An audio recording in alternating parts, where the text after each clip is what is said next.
भगवान के हो जाने पर भगवान पापी से पापी को भी पुण्यात्मा बना देते हैं। ऐसा कौन पापी रहा? अजामिल कितना बड़ा पापी था, सारी जिंदगी पाप करते करते निकल गई, पर आखिरी में धोखे से, जानकर नहीं, धोखे से मुंह से क्या निकल गया था? अजामिल के मुंह से क्या निकला भैया? अजामिल के पुत्र का नाम था नारायण।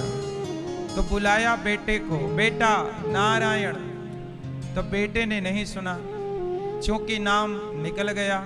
तो भगवान ने पार्षदों से कहा, जाओ, धरती पे कोई भक्त बुला रहा है। पार्षदों ने कहा, प्रभु वो आपको नहीं बुला रहा है, अपने पुत्र को बुला रहा है, और मरते समय डर के कारण बुला रहा है।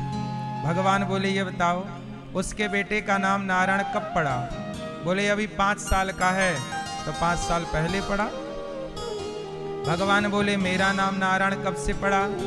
बोले अनादि काल से। भगवान बोले, नारायण नाम मेरा ही है, इसलिए उसने भले पुत्र को बुलाया पर नाम तो मेरा लिया, इसलिए जाओ उसे बचाओ। और यमदूतों के बंधन से भगवान के भेजे पार्षदों ने अजामिल को बचाया और कहा कि देखो, तुमने एक बार नाम लिया तो प्रभु की नजर तुम पर पड़ गई, तुम सारे जीवन नाम लेते तो क्या गति होती। अभी भी मौका है, जाओ प्रभु का नाम लो। इसलिए कहता हूं, नाम लेत भव सिंधु सुखाही, भगवान का नाम लेते रहा करिए। भगवान कभी अपराध नहीं देखते। कई बार आप लोग कहते हो कि हमसे पूजा करने में ये गलती हो जाती है, हमने पूजा की, हमसे ये गलती हो गई। गलती कहां देखते हैं भगवान? पूतना तो भगवान को मारना चाहती थी, कहां गलती देखी उसकी? गलती भगवान नहीं देखते, गलती देवता देखते हैं। इसलिए देवताओं की पूजा हम लोग नहीं करते, भगवान की पूजा करते हैं। देवता, जानते हो देवता और भगवान में क्या अंतर है? नहीं, देवता होते हैं 33 कोटि। 33 कोटि मीन्स आप प्रकार मान लो या करोड़ मान लो। देवता कौन है? देवताओं के राजा हैं इंद्र, अग्नि देवता है, वरुण देवता है। ऐसे देवता होते हैं बहुत सारे। पर भगवान, भगवान कितने होते हैं भैया? कितने होते हैं भगवान? आप चश्मा वाले भैया, हाँ आपसे पूछ रहे हैं, कितने भगवान होते हैं? एक। क्या नाम है एक भगवान का? भगवान एक है और देवता 33 कोटि। तो भगवान एक और देवता, देवता कौन है? देवता भगवान के नौकर हैं। देवता भगवान के नौकर, व्यवस्थापक। आपको ये व्यवस्था करनी है तो ये व्यवस्था करने वाले को ये देवता, ये व्यवस्था करने वाले को ये देवता। तो भगवान के नौकर हैं देवता। मालिक कौन है? भगवान एक है। उन एक का नाम ही नारायण है, उन एक का नाम ही कृष्ण है, उन्हीं का नाम राम है, उन्हीं का नाम नरसिंह है, उन्हीं का नाम वामन है, उन्हीं का नाम मत्स्य है, कच्छप है, धनवंतरी है, मोहिनी है। उन्हीं का नाम यज्ञ नारायण भगवान है। उनके 24 अवतार हैं और नाम उनके अनंत हैं। तो भगवान कितने? तो भगवान हमारे दोष नहीं देखते।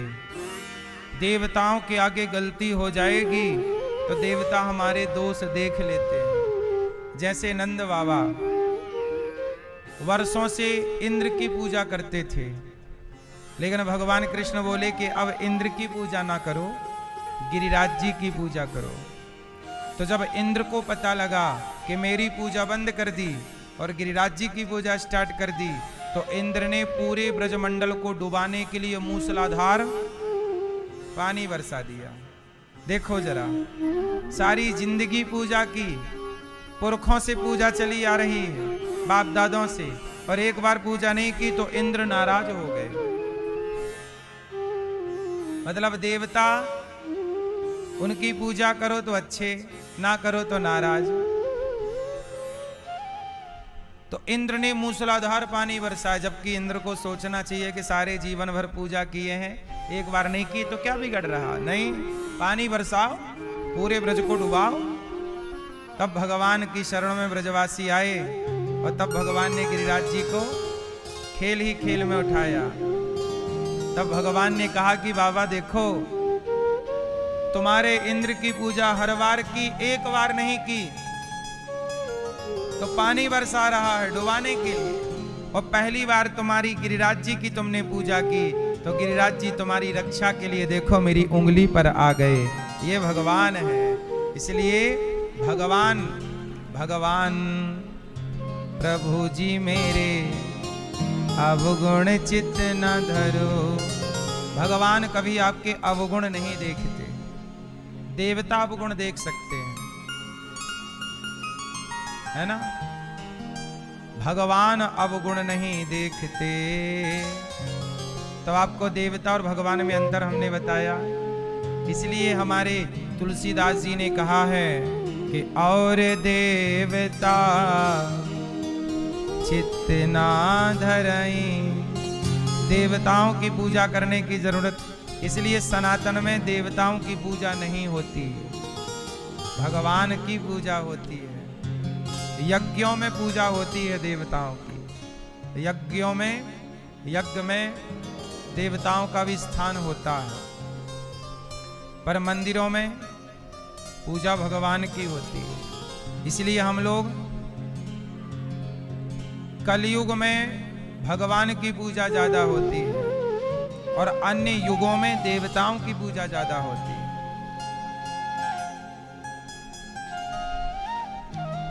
इसलिए भागवत साक्षात श्री कृष्ण है। भागवत सुन रहे हो आप, मतलब भगवान कृष्ण को सुन रहे हो। हमारे श्री राजकुमार तायल जी परीक्षित बनकर के कथा सुन रहे हैं और श्रीमती शिखा तायल जी कथा की गंगा में आप परीक्षित बन के डुबकी लगा रहे हैं। आपको भगवान ने इस कार्य के लिए चुना है। बिहारी जी की कृपा आप पर है। भगवान आपको स्वस्थ और सुखी रखें। ईश्वर ने आपको इस योग्य बनाया हो तो जरूर भागवत ऐसे सुनिए जैसे हमारे श्री राजकुमार जी और श्रीमती शिखा जी सुन रहे हैं। परीक्षित जरूर बनिए, एक बार जरूर भागवत जी की शरण में आइए। साथ ही हमारे श्री अनिल कुमार गुप्ता जी और श्रीमती रजनी गुप्ता जी, आप भी भागवत के परीक्षित बन के कथा का रसपान कर रहे हैं और अपने लोक परलोक को 21 पीढ़ियों को कृतार्थ कर रहे हैं भागवत से। स्वर्गीय श्री राम विलास तायल जी एवं स्वर्गीय श्री जगदीश चंद्र गुप्ता जी की स्मृति में आप कथा का ये सुंदर सा आयोजन करा रहे हैं। जीवन कृतार्थ कर रहे हैं आप अपने परिवार का और पूर्वजों का। पुत्र आपके अजय मेघा तायल जी और रोहित दिव्या तायल जी,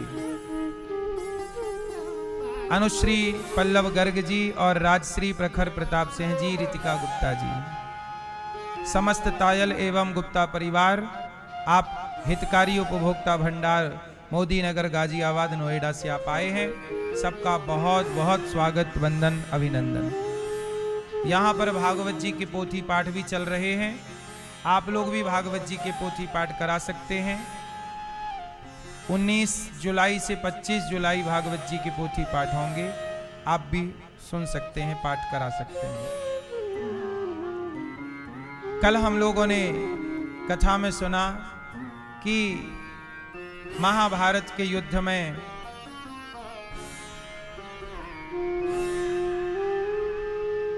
अश्वत्थामा ने द्रौपदी के 5 पुत्रों की हत्या कर दी। द्रौपदी के कितने पुत्र हैं? 5 की हत्या किसने की? अश्वत्थामा ने। क्योंकि इस गलती से कर दी। अश्वत्थामा को लगा कि ये पांडव हैं। अश्वत्थामा को लगा कि ये सो रहे थे। दुर्योधन ने कहा था जाओ पांडवों को मार देना, अधर्म से ही क्यों ना मारना पड़े। तो सोने वाले बच्चों को पांडव समझ लिया और पांचों का सर काट लिया अश्वत्थामा ने। अश्वत्थामा ने जब पांचों सिर दुर्योधन को दिए तो दुर्योधन की जंघा टूटी थी, पड़ा था। कहा कि जरा भीम का सिर लाओ, मैं दबाना चाहता हूं। तो भीम का सिर लाया। वो भीम का बेटा था, बेटा बाप जैसा ही दिख रहा था। तो दबाया तो आराम से दब गया। दुर्योधन बोला कि ये भीम तो नहीं हो सकता, तुमने किसी और की हत्या की। ध्यान से देखा तो वो द्रौपदी के 5 पुत्र थे। दुर्योधन पहले प्रसन्न हुआ कि पांडव मर गए, बाद में दुख हुआ कि पांडव नहीं, वो तो पांडवों के पुत्र हैं। उसी सुख दुख की संधि में दुर्योधन की मृत्यु हो गई और दुर्योधन मर गया। जब दुर्योधन की मृत्यु हुई तो अश्वत्थामा भागा। भगवान श्री कृष्ण को सारथी बनाकर अर्जुन दौड़ पड़े और अश्वत्थामा को पकड़ा। अश्वत्थामा ने ब्रह्मास्त्र चला दिया। अर्जुन भगवान की शरण में गए। कृष्ण कृष्ण महाबाहो भक्ता नाम भयंकरा त्वमेको दह्यमानाना मपवर्गोऽसि संस्रते। अर्जुन ने कहा प्रभु अश्वत्थामा ने हमें मारने के लिए ब्रह्मास्त्र चला दिया है, आप हमारी रक्षा कीजिए। भगवान ने कहा आप भी ब्रह्मास्त्र चलाओ, आप भी ब्रह्मास्त्र। अर्जुन ने ब्रह्मास्त्र चलाया, दोनों टकराते तो प्रलय। भगवान ने दोनों को शांत कर दिया। भगवान ने दोनों को शांत किया। अश्वत्थामा को पकड़कर द्रौपदी के सामने खड़ा किया। द्रौपदी, तेरे 5 पुत्रों की हत्या इस अश्वत्थामा ने की, ये रहा, दंड दे दो। द्रौपदी बोली कि ना, क्या इसे मार देने से मेरे मरे हुए पुत्र नहीं हुआ काम? आ ही गए हो भगवान की शरण में, अब सुन लो। द्रौपदी के 5 पुत्रों की हत्या करने वाला अश्वत्थामा जब द्रौपदी के सामने लाया गया और कहा गया कि द्रौपदी तू ही बता किसे कौन सा दंड दें, क्योंकि इसने तेरे निरपराध 5 बच्चों की हत्या की है। द्रौपदी ने जो कहा वो सुनिएगा। द्रौपदी ने कहा कि क्या इसे मार देने से मेरे मरे हुए पुत्र जीवित हो जाएंगे? नहीं, जब मेरे मरे हुए पुत्र जीवित नहीं होंगे तो इसे मारने से फायदा क्या? इसलिए इसे मारो मत। ये गुरु पुत्र है और गुरु का पुत्र गुरु के तुल्य है, इसे ना मारो, छोड़ दो।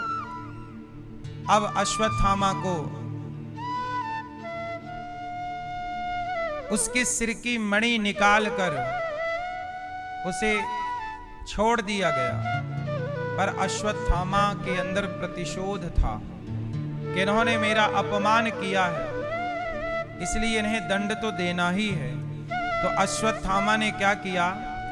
पांडवों के वंश को नष्ट करने के लिए ब्रह्मास्त्र चला दिया। पांडवों का वंश कौन है?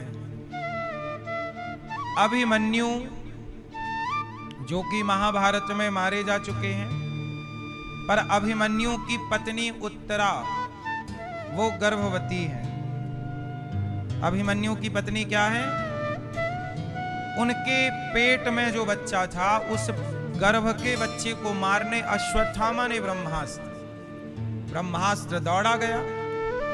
और जैसे ही ब्रह्मास्त्र गया, अभिमन्यु की पत्नी उत्तरा दौड़कर भगवान कृष्ण की शरण में चली गई। हे कृष्ण, हे प्रभु, अभी मेरे पुत्र ने जन्म नहीं लिया और अश्वत्थामा ने मेरे पुत्र को मारने के लिए देखो ब्रह्मास्त्र चला दिया। हे प्रभु, जैसे आपने मेरी सास की रक्षा की, द्रौपदी, जैसे आपने द्रौपदी की रक्षा की, ऐसे आप मेरी रक्षा कीजिए। हे प्रभु, अभी मेरे पुत्र ने जन्म नहीं लिया और यदि ये मर जाएगा तो लोग क्या कहेंगे कि जिन पांडवों के रक्षक कृष्ण थे उन पांडवों के वंश में कोई पानी देने वाला नहीं बचा। आप पर उंगलियां खड़ी करेंगे लोग। इसलिए हे प्रभु, आप इस गर्भ की रक्षा इसलिए करिए क्योंकि इससे आपके यश की रक्षा होगी, वरना आपका यश मिट्टी में मिल जाएगा। हे प्रभु, आप रक्षा कीजिए। भगवान ने कहा, उत्तरा तुम चिंता ना करो, तुम्हारे गर्भ की रक्षा हम करेंगे। भगवान ने छोटा सा रूप बनाकर उत्तरा के गर्भ में गए और ब्रह्मास्त्र को सुदर्शनास्त्र से काट दिया। उसी बालक का नाम, जिस गर्भ की रक्षा भगवान ने की, उसी का नाम बाद में पड़ा परीक्षित, जिनको सुखदेव जी ने भागवत सुनाई। तो उत्तरा के गर्भ की भगवान ने रक्षा की और रक्षा करके अब भगवान द्वारिका जाने लगे। ये उन दिनों की बात है जब पांडव महाभारत जीत गए, धर्मराज युधिष्ठिर राजा बन गए। अब कृष्ण सबको सौंप करके कि भाई आप राजा बन गए, अब आराम से रहो, अब मैं चला। तो श्री कृष्ण जाने लगे द्वारिका, और जब द्वारिका गए, जाने लगे, तो रथ के आगे हाथ जोड़कर माता कुंती खड़ी हो गई। कुंती बुआ कृष्णाय वासुदेवाय देवकी नंदनाय च नंद गोप कुमाराय गोविंदाय नमो नमः।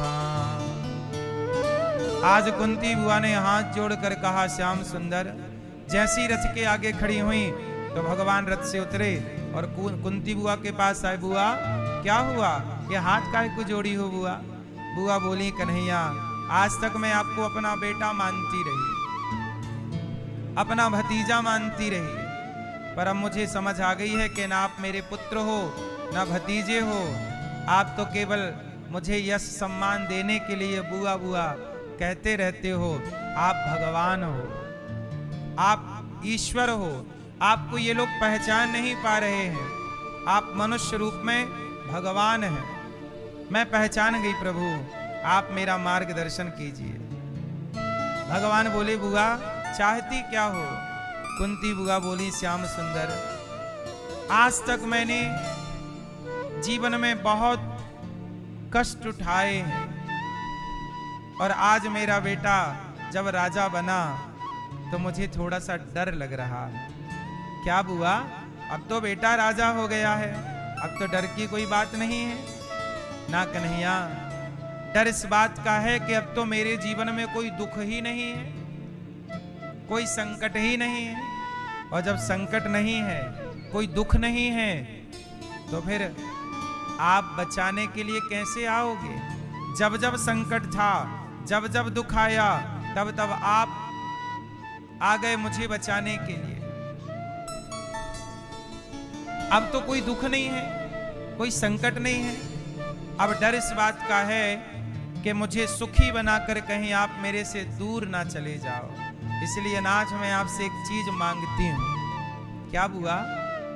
कुंती बुआ ने कहा कि विपदः सन्तु नः शश्वत् तत्र तत्र जगद्गुरो भवतो दर्शनं यत् स्यात् अपुनर्भवदर्शनम्। कुंती बुआ बोली, श्याम सुंदर आज मुझे आप दुख दीजिए। मैं आपसे क्या मांगती हूं? विपत्ति, दुख। कन्हैया मुस्कुराकर बोले, बुआ कोई दुख भी मांगता है क्या? दुख कौन मांगता है? आप दुख क्यों मांगती हो? दुख मत मांगो। हमसे और कुछ ले लो, सुख ले लो। कन्हैया से कुंती बुआ ने कहा, प्रभु जब मेरी द्रौपदी की साड़ी, बहू की साड़ी भरी सभा में उतारी, वो कितना बड़ा दुख था। और जब द्रौपदी ने आपको बुलाया तो आप द्वारिकाधीश, उस समय रुक्मणी जी आपको भोजन परोस रही थीं। जिस समय द्रौपदी के कपड़े उतारे जा रहे थे, उस समय श्री कृष्ण द्वारिका में भोजन करने के लिए बैठे थे। रुक्मणी जी थाली लेकर आई और कहा कि प्रभु पाओ, भगवान भोजन नहीं कर रहे हैं। कहा कि रुक्मणी थोड़ा सा रुक जाओ। क्यों प्रभु, ये भोजन ठंडा हो जाएगा, आप खाओ, प्रसाद पाओ। भगवान बोले कि अभी मुझे जाना पड़ेगा। कहाँ? बोले मेरी बहन की साड़ी उतर रही है, उसका अपराध हो रहा है, अपमान हो रहा है, उसका वस्त्र हरण हो रहा है। तो रुक्मणी जी बोली तो जाओ, आप क्यों देर लगा रहे हैं? भगवान कृष्ण बोले मैं नहीं जा सकता। क्यों? क्योंकि द्रौपदी ने अभी तक हमें बुलाया नहीं। द्रौपदी किसे बुला रही हैं? द्रौपदी अर्जुन को बुला रही है। अर्जुन आओ, बचाओ, भीम आओ, नकुल आओ, सहदेव आओ, गुरु द्रोणाचार्य, पितामह आओ आओ आओ। सब जगत को बुला रही हैं। तो जगन्नाथ हाथ बांध कर बैठे हैं, हमें तो बुलाया ही नहीं। और जब द्रौपदी ने समझ लिया कि जगत का बल काम नहीं करेगा, जगत सुरक्षा नहीं करेगा, सबको बुलाकर थक गई। हाँ